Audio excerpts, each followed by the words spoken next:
कहानी के शुरू में हम एक छोटे बच्चे इलाई को देखते हैं जो अपने घर के गार्डन बाग में भाग रहा था और अचानक भागते भागते न जाने उसे क्या हो जाता है। उसका दम घुटने लगा था और उसका चेहरा लाल हो गया था। वो बेहोश हो जाता है। मगर जब उसे होश आता है तो हमें यहाँ पर पता चलता है इलाई को एक खतरनाक बीमारी है। वो खुली हवा में सांस नहीं ले सकता था। फिर जिसके बाद इलाई की मॉम उसके पास आती है और बताती है कि आज हमें एक डॉक्टर से मिलने जाना है। इलाई की बीमारी बहुत खतरनाक थी, इतनी ज्यादा कि इलाई के पास एक एयर टाइट सूट था, यानी कि उसके अंदर हवा नहीं जा सकती थी। वो उसे पहनकर ही बाहर जाता था और अगर वो ऐसे ही बाहर गया तो बाहर की हवा उसके पूरे जिस्म को जला देगी। अब खैर वो अपना सूट पहनता है और अपने मॉम डैड के साथ जाने के लिए तैयार था। रास्ते में उसके डैड उसे बताते हैं कि आज हम जिस डॉक्टर के पास जा रहे हैं, मैंने इनके बारे में सुना है, वो बहुत अच्छी है और शायद इनके पास जाने के बाद हमें कहीं और जाने की जरूरत न पड़े। इलाई और उसके मॉम डैड बातें करते करते डॉक्टर के घर पहुँच गए थे, जिनका घर था तो बहुत बड़ा मगर एक सुनसान इलाके में था। उनके घर के दरवाजे भी कंप्यूटराइज थी जो खुद ब खुद खुलते थे। इलाई जब उस घर में जाता है तो सबसे पहले उसे कुछ मशीन से होकर गुजरना पड़ता है जो उसे साफ कर रही थी। इसके बाद इलाई की मुलाकात डॉक्टर हॉर्न से होती है जो कहती है तुम्हें अब ये सूट पहनने की जरूरत नहीं है, मेरा घर एयर टाइट है, यहाँ पर बाहर से हवा नहीं आती, तो तुम्हें ऐसे रहने से कोई नुकसान नहीं होगा। पहले तो इलाई को डॉक्टर हॉर्न की बातों पर यकीन नहीं आता, पर जब वो अपना सूट उतारता है तो उसे कुछ भी नहीं होता। उसको ऐसा देखकर उसकी मॉम बहुत ज्यादा खुश होती है और खुशी से रोने लगी थी। वो इलाई को गले लगा ली क्योंकि वो बहुत वक्त के बाद उसको ऐसे देख रही थी। इलाई डॉक्टर हॉर्न से बहुत सवालात पूछता है। वो कहता है क्या आप मुझे ठीक कर देंगी? अच्छा, मुझसे पहले आपने कितने बच्चों को ठीक किया है? डॉक्टर हॉर्न कहती है हाँ, मैं तुम्हें ठीक कर दूंगी और मैंने तुम्हारे जैसे बहुत से बच्चों की जान बचाई है। अब वो उसे नहाने का कहती है। इलाई बहुत वक्त के बाद नहा रहा था, उसे ऐसे खुद को देखकर रोना आ जाता है। अब उसे डॉक्टर हॉर्न एक कमरा दिखाती है और कहती है कि ये तुम्हारा कमरा है, तुम यहाँ पर आराम करो, हम कल सुबह मिलेंगे। अब यहाँ से असल कहानी शुरू होती है। इलाई जब सो रहा था तो रात को उसे अपनी खिड़की के पास से कुछ आवाजें आने लगी थी, जिस आवाज को सुनकर जब वो उसके पास जाता है तो उसे वहाँ पर देखकर ऐसा लग रहा था कि जैसे कोई खिड़की के पास खड़ा सांस ले रहा हो, क्योंकि खिड़की पर भाप के निशान थे, जिससे वो डर गया था और कांपते हुए अपने मॉम डैड के कमरे में जाकर सो जाता है। अब वो अगली सुबह ये बात सबको बताता है। सबको सुनकर ऐसा लग रहा था कि शायद इलाई ने कोई बुरा ख्वाब देखा है, जिस वजह से उसे ऐसा लग रहा था। इलाई को कुछ नर्सिस एक कमरे में लेकर जाती हैं, जहाँ पर उसका इलाज होना था, जहाँ पर डॉक्टर हॉर्न उसकी कमर में एक सेल को इंजेक्ट लगाती है, जिससे होगा ये वो सेल इलाई के जिस्म में जाकर उसकी डेड सेल्स को खाकर खत्म कर देगा, जिससे उसकी ये बीमारी भी दूर हो सकती थी। मगर तभी उसके जिस्म में अजीब सा होने लगता है, जिससे उसका सारा जिस्म एलर्जी से लाल हो गया था। उसकी जिल्द उधड़ने लगी थी, उसे बहुत तकलीफ होती है, इसी वजह से वो बेहोश हो गया था। लेकिन जब उसे होश आता है तो वो खुद को एक कमरे में पाता है। वहाँ खिड़की पर एक लड़की पत्थर मार रही थी। इलाई घर के अंदर ही खिड़की पर खड़ा होकर उस लड़की से बात करता है। वो अपना नाम हेली बताती है। वो इलाई से कहती है क्या तुम भी बीमार हो? तुम भी खुली हवा में नहीं रह सकते? तुम्हें भी कोई एलर्जी है? क्योंकि अक्सर यहाँ पर वही बच्चे इलाज के लिए आते हैं जिनको किसी तरह की एलर्जी होती है, जो खुली हवा में सांस नहीं ले सकते। इलाई हेली को अंदर आने का कहता है, पर वो इतना कहकर वहाँ से चली गई थी। अब जब इलाई अपने कमरे में जाने वाला था तो उसे अपने पीछे किसी की आहट महसूस होती है। ऐसा लग रहा था कि जैसे कोई उसके पीछे चल रहा हो। जब वो पीछे देखता है तो उसे एक खौफनाक लड़की दिखाई देती है जो पकड़ने उसके पास आ रही थी। मगर तभी इलाई के सामने उसके डैड आ जाते हैं, जो उसे डांट कर ये कह रही थी कि इतनी रात को तुम यहाँ पर क्या कर रहे हो। वो उसे अपने साथ ले जाते हैं। अब खाना खाते हुए इलाई अपनी मॉम से कहता है मैंने एक लड़की को देखा है जिसने मरीजों वाला सूट पहना हुआ था, शायद मेरे अलावा भी यहाँ पर कोई लड़की है जो अपना इलाज करवाने आई है। जिस पर उसकी मॉम कहती है नहीं, ऐसा तो कुछ नहीं है, हमारे अलावा यहाँ पर कोई नहीं है, तुम्हारा वहम होगा ये सब कुछ, तुमने किसी नर्स को देखा होगा। इलाई चुप हो गया था। वो दोबारा से अपने कमरे में चला जाता है।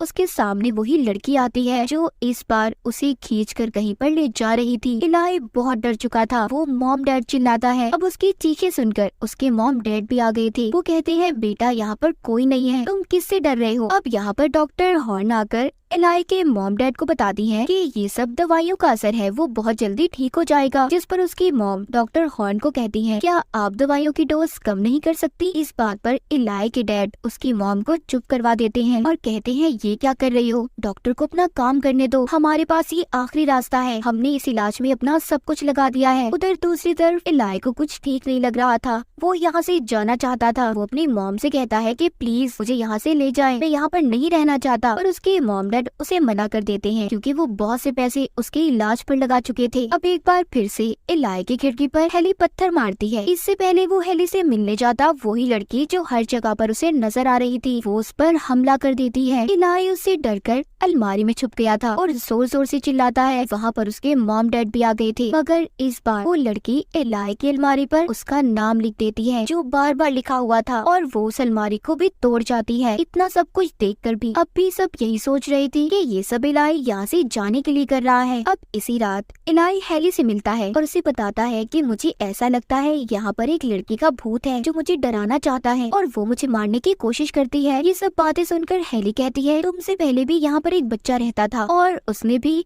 सेम यही सब कुछ कहा था, पर जब यहाँ पर रहने वाले डॉक्टर हॉर्न ने उसका इलाज शुरू किया तीसरी स्टेज के बाद वो यहाँ पर नजर नहीं आया और मैंने उसे बाहर जाते हुए भी देखा है। पता नहीं क्या हुआ उसके साथ। तो मेरी बात मानो, तुम्हें भी जल्दी यहाँ से चले जाना चाहिए। मगर तभी फिर से उन्हें किसी के चलने की आवाजें आती हैं। इलाई हेली को छोड़कर अब उस आवाज के पीछे जाता है, लेकिन अचानक से कोई उसके पाँव को खींच रहा था। जो वो शीशे में देखता है तो उसे नजर आता है 3 बच्चे जिन्होंने मरीजों के कपड़े पहने हुए हैं। वो उसे घसीटकर घर के बाहर वाले गेट तक ले गए थे और दरवाजा खोल देते हैं, जिससे बाहर की हवा अंदर आने लगी थी और इसी वजह से इलाई की हालत फिर से खराब हो जाती है। पर वहाँ पर डॉक्टर हॉर्न सही वक्त पर आकर इलाई को बचा लेती है और जब उसको होश आता है एक बार फिर से वो खुद को कमरे में देखता है, जहाँ पर उसके कमरे के बाहर उसके डैड डॉक्टर हॉर्न से कुछ बात रहे थे। मगर जब उसकी मॉम आती है तो वो दोनों चुप हो गए थे। इलाई की मॉम उसके पास आकर उसे गले लगा लेती है। तभी वो उसके कमरे में उसी अलमारी को देखती है जिस पर इलाई का नाम लिखा हुआ था। दरअसल वो एक दरवाजे का कोड था।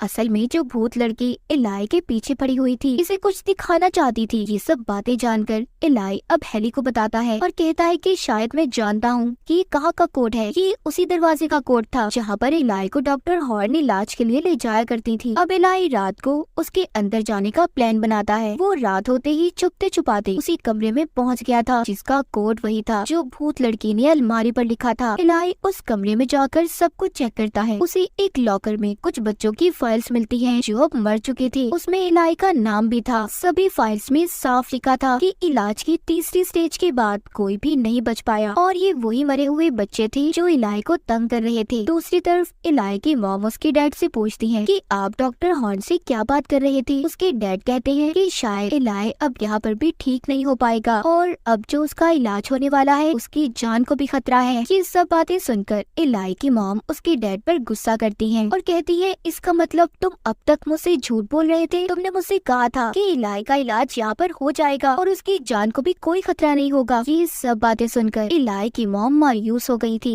वो गुस्से में अपना सामान को पैक करके इलाई को लेकर यहाँ से जाना चाहती थी। इसी लड़ाई में डॉक्टर हॉर्न भी जाग जाती है। वो इलाई की मॉम से कहती है कि मुझ पर भरोसा करो, सब ठीक होगा। उधर इलाई अपने डैड के पास आता है और उन्हें फाइल्स के बारे में बताता है जो उसने देखी थी। वो कहता है डॉक्टर हॉर्न खूनी है, उन्होंने बहुत से मासूम बच्चों की जान को लिया है, हमें यहाँ से जल्दी जाना चाहिए। मगर इलाई के मॉम डैड को ये लगने लगा था कि वो जानबूझकर ऐसी कहानियाँ बना रहा है क्योंकि वो किसी भी हालत में यहाँ से जाना चाहता था। इसीलिए वो उसे धोखे से बेहोशी का इंजेक्शन लगाकर उसे बेहोश कर देते हैं, जिसके बाद उसे डॉक्टर हॉर्न तीसरी स्टेज के इलाज के लिए लेकर जाती हैं।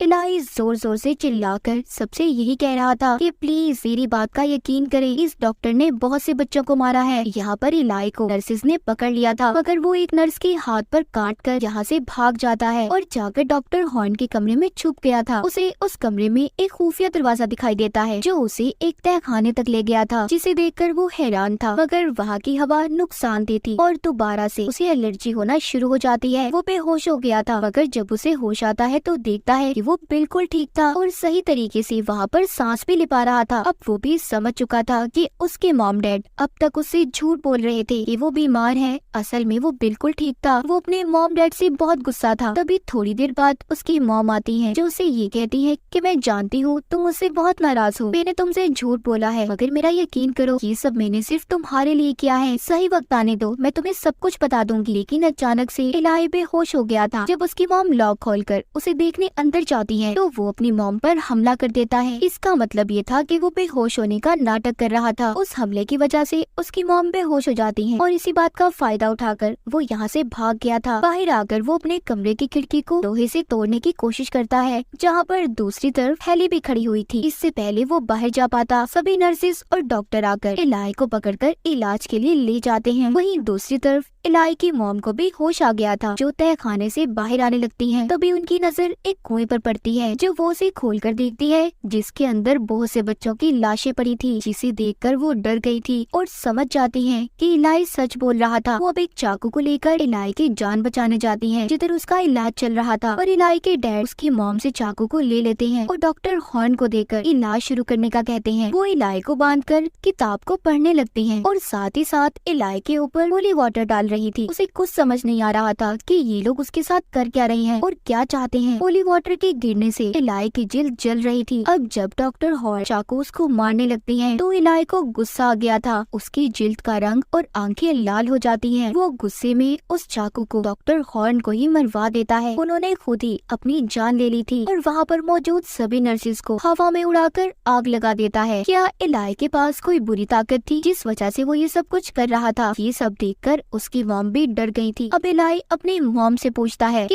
ये सब कुछ मैं कैसे कर पा रहा हूँ और मैं कौन हूँ, बताए मुझे मॉम। अब उसकी मॉम उसे बताती है और यहाँ पर इस कहानी की सच्चाई खुलती है कि असल में सबके पीछे क्या कहानी थी। अब इलाई की मॉम बताती है कि तुम आम इंसान नहीं बल्कि शैतान के बेटे हो। मैंने शैतान से दुआ मांगी थी कि मुझे एक बेटा चाहिए, जिसके बाद तुम पैदा हुए। मुझे लगता था कि तुम एक आम इंसान के बच्चे की तरह हो, पर नहीं, तुम में शैतान का खून है और इसी चीज को तुमसे दूर रखने के लिए हम यहाँ पर आए थे। पर इस चीज का अब कोई फायदा नहीं। तुम्हारी बुरी ताकतें जाग चुकी हैं। अब मजबूरन हमें तुम्हें तुम्हारे असल डैड तक लेकर जाना होगा। तभी पीछे से इलाई पर उसके डैड हमला करते हैं, मगर वो उन्हें भी हवा में उड़ाकर जख्मी कर देता है और अपनी मॉम के साथ घर से बाहर आ गया था, जहाँ पर हेली उनकी गाड़ी के पास खड़ी थी। वो इलाई को बताती है कि मैं भी शैतान की बेटी हूँ और जो बच्चे तुमसे पहले यहाँ पर आए वो सब हमारे बहन भाई थे। इलाई कहता है तुमने इन सब के बारे में मुझे पहले क्यों नहीं बताया? वो कहती है मैं चाहती थी कि तुम अपनी ताकतों को खुद जगाओ। ये सब बताकर हेली उससे पूछती है क्या तुम अपने असल डैड के पास जाने के लिए तैयार हो? इलाई भी इस बात के लिए मान गया था। हेली इलाई और उसकी मॉम को गाड़ी में बिठाकर इलाई के असल डैड से मिलवाने लेकर जा रही थी। इसी के साथ ये कहानी यहीं पर खत्म हो जाती है।